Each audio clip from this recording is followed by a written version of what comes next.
Ialah dengan keadaan belajar dari rumah, ada banyak kekangan lah. Mereka WhatsApp saya ni, anak-anak murid saya ni, especially tentang subjek matematik lah, ya. Tentang subjek matematik, mereka bimbang sebab ada juga beberapa latihan yang diorang buat dan yang mereka tak faham, yang perlukan penerangan dalam bentuk yang bersemuka. Walaupun saya dah terangkan, kita tulis dan kita paparkan pada mereka, ataupun kita jumpa dekat Google Meet. Jadi benda tu masih lagi dalam bentuk yang agak mungkin tak kesampaian jugalah, ada certain benda. Walaupun begitu, media-media tu sangat membantu jugalah. Jadi kepada anak-anak murid saya, kepada calon-calon SPM 2020 yang akan ambil awal tahun 2021 nanti, jangan terlalu bimbang, jangan terlalu takut.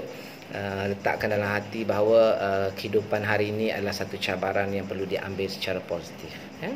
Jadi kalau dalam subjek matematik ni, sebenarnya calon-calon yang akan ambil ni merupakan batch terakhir untuk KBSM, dan tahun depan akan mula dengan KSSM yang tentunya lebih mencabar. Jadi untuk batch ni, anak-anak murid saya dan semua calon SPM ni, jangan terlalu risau. Jangan letakkan diri anda tu, anda sebenarnya anda bertuah. Sebab KBSM ni dah lama. Jadi semua calon SPM dah tahu dah.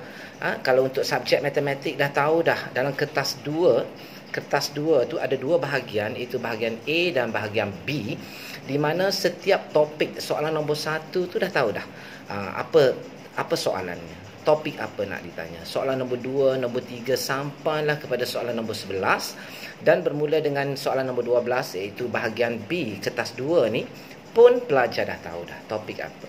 So bila dah tahu dah, cuma perlu drill lagi. Maksudnya untuk calon-calon SPM ni, maksudnya saya fokus to my student lah, ya.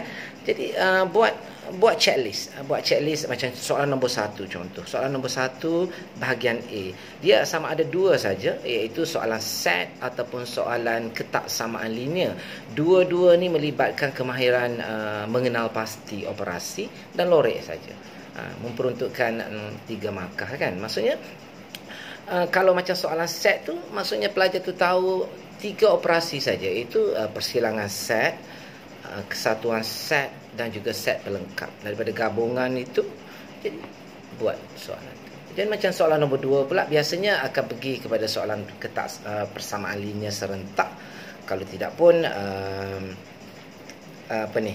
kalau bukan persamaan linear serentak, persamaan kuadratik yang melibatkan kepada bentuk arm, pemfaktoran dan menyelesaikan.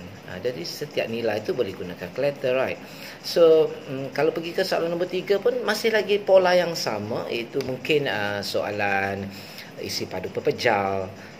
Semuanya pakai formula yang ada dekat soalan tu. Cumanya kenal pasti, okey, ini bentuk apakah nama pepejal ni. Lepas tu ambil formula tu, masukkan data-datanya. Data yang biasanya yang dia nak dalam soalan ni adalah cuma jejari saja, radius ataupun ialah tinggi bagi objek itu dan sebagainya. Jadi saya kira kebimbangan ni satu benda yang tidak perlu sangat.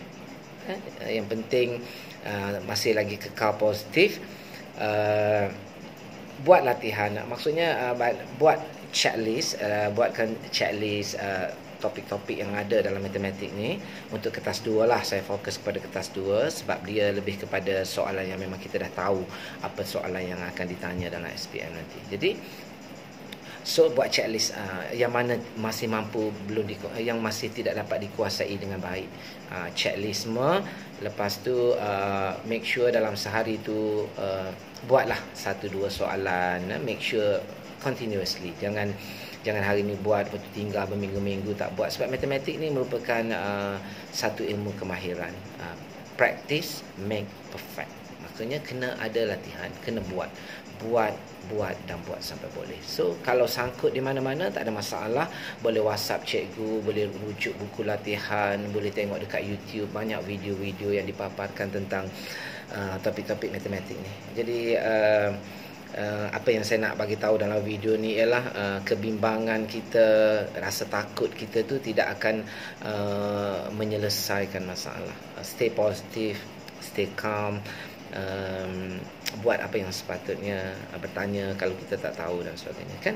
Kalau kita bimbang lebih-lebih sangat, so benda tu tak selesai pun kan. Ada lagu apa? Bimbang aku bimbang jika kau tak sudi, tentu aku malu bagaimana nanti harus ku hadapi. So kalau bimbang, kita macam mana kita nak hadapi benda tu? So tak payah bimbang, rasakan diri anda bertuah, kekal positif, ambil segala yang berlaku ini sebagai satu cabaran yang kita perlu disahut, bahawa kehidupan perlu diteruskan. Jadi untuk anak-anak murid saya, kalau ada masalah, just PM, WhatsApp, Telegram dan sebagainya, just call. Saya boleh terangkan dengan sebaiknya. Dan kepada calon-calon SPM yang lain, teruskan berusaha, ambil segala apa yang berlaku pada hari ini, segala apa juga kekangan yang berlaku pada hari ini adalah sebagai satu cabaran positif. Semua ini adalah pengalaman dan kenangan. Jadi ada rahmat di sebaliknya. Jadi jangan takut, jangan bimbang, sebab life must go on.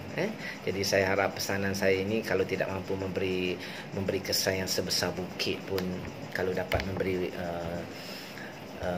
kesan yang baik sebesar penumbuk pun, it's okay, dah cukup lah, asalkan ianya satu benda yang baik. Jadi kita berkongsi kebaikan di alam maya ini dengan harapan semoga segala yang baik-baik saja yang datang dalam hidup kita. Assalamualaikum warahmatullahi wabarakatuh. Jadi kalau sudilah subscribe Pok Sumer channel. Jadi saya just simple video saja untuk sharing dengan semua. Assalamualaikum.